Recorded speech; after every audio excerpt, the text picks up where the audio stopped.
de dire que cette enquête-là n'est pas si simple que ça.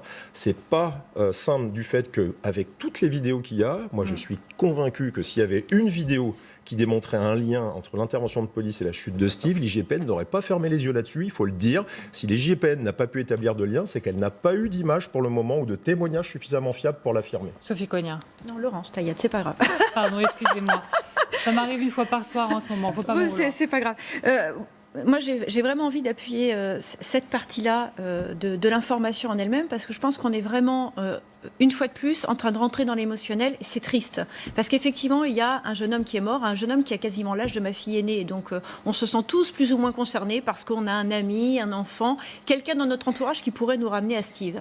Ça, c'est la première chose. Et donc, forcément, parce qu'il y a de l'émotionnel, on va traiter l'information différemment d'un fait politique. En l'occurrence, on est aussi effectivement dans un fait politique. Mais on est surtout dans une façon de l'instrumentaliser de la part d'une partie des politiques qui, moi, me dérange. Pourquoi ? Parce qu'il y a une certaine irresponsabilité déjà à pointer du doigt, alors qu'effectivement, on n'a pas les résultats de l'enquête.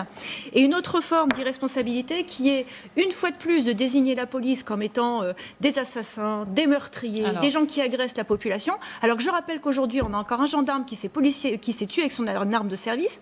C'est le 45e de l'année, qu'on a eu plus de 1000 policiers blessés suite aux séances des Gilets jaunes, et ça, on n'en parle pas. Vous avez raison, c'est un sujet en soi. Il faut être équilibré.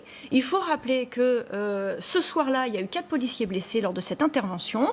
Donc, ce n'était pas une intervention qui s'est passée dans la joie et la bonne humeur. Les policiers ont été victimes de jets de bouteilles. Donc, à un moment, il a fallu qu'ils répondent. Je ne justifie pas pour autant l'usage de la force. On ne sait pas effectivement quel est le résultat et quelles étaient les opérations menées.